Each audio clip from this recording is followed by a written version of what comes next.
BJP ఎమ్మెల్సీల గెలుపు వెనుక ఉన్నది ఎవరు? ఇద్దరిని గెలిపించింది కిషన్ రెడ్డేనా?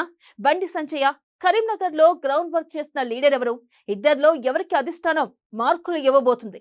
బండి దూకుడు చూసి ఆయనకే అధ్యక్ష పదవిని అప్పగిస్తుందా?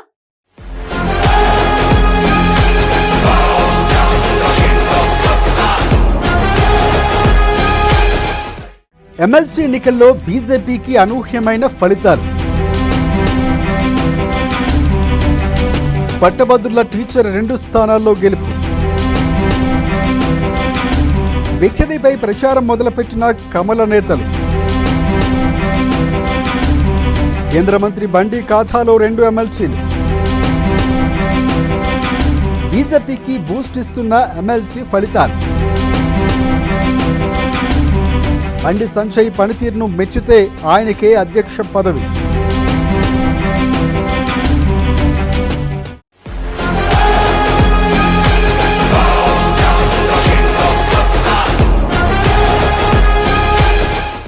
తెలంగాణ ఎమ్మెల్సీ ఎన్నికల్లో బీజేపీ అనూహ్యమైన ఫలితాలు సాధించింది. అందులో సందేహం లేదు. ఓ పట్టభద్రుల నియోజకవర్గం, మరొక టీచర్ నియోజకవర్గాల్లో గెలిచింది బీజేపీ. మరొక టీచర్ నియోజకవర్గాన్ని ఉపాధ్యాయ సంఘం PRTU గెలుచుకుంది. ఈ ఎన్నికల్లో బీఆర్ఎస్ పోటీ చేయలేదు. కాంగ్రెస్ పోటీ చేసిన ఒక్క చోట్ల పోరాడి ఓడిపోయింది. ఆ పార్టీలో ఉన్న పరిస్థితులతో గెలుస్తుందని కూడా ఎవ్వరూ అనుకోలేదు. ఎవరికి వారే చూసుకునే రాజకీయంగా కాంగ్రెస్ పార్టీ ఇరుక్కుపోయింది. అయితే బీజేపీకి లభించిన విజయాల వెనక మేమంటే మేము అని ప్రచారం చేసుకోవడం ప్రారంభించారు ఆ పార్టీ లీడర్లు.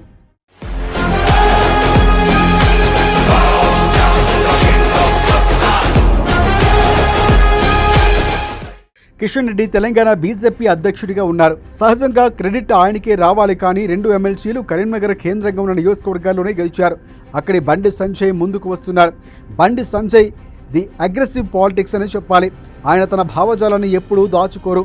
కాంగ్రెస్కు ఓటు వేస్తే పాకిస్తాన్కు ఓటు వేసినట్లే అని కూడా ఓ సందర్భంలో వ్యాఖ్యానించారంటే ఆయన తన రాజకీయ విషయంలో ఎంత స్పష్టంగా ఉంటారో అర్థం చేసుకోవచ్చు. కరీంనగర్ పట్టభద్రుల ఎమ్మెల్సీ అభ్యర్థిగా మెదక్ జిల్లాకు చెందిన అంజిరెడ్డిని ఖరారు చేసినా ఆయన పెద్దగా పట్టించుకోలేదు. పార్టీ గెలుపు కోసం ప్రయత్నించారు. టీచర్స్ నియోజకవర్గంలో కూడా అంతే. ఆయన పనితీరుతో 40% పైగా ఓట్లు ఉన్న ఉమ్మడి కరీంనగర్ జిల్లా నుంచి వచ్చిన ఓట్లతోనే బీజేపీ గ్రాడ్యుయేట్ ఎమ్మెల్సీ గెలుచుకుంది. అందుకే అసలు స్టార్ ప్లేయర్ బండి సంజయ్ అని కూడా ఆయన వర్గం వాదిస్తోంది.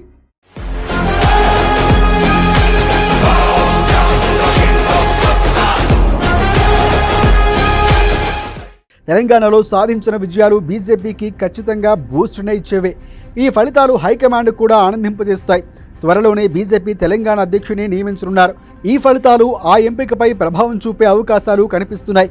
బండి సంజయ్ పనితీరును మెచ్చితే ఆయనకే అధ్యక్ష పదవి ఇవ్వవచ్చు.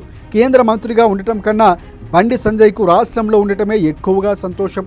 అందుకే ఈ ఫలితాల క్రెడిట్ బండి సంజయ్కి ఇస్తే హైకమాండ్ ఆయనకు వీరతాలు వేయటం ఖాయంగా కనిపిస్తోంది.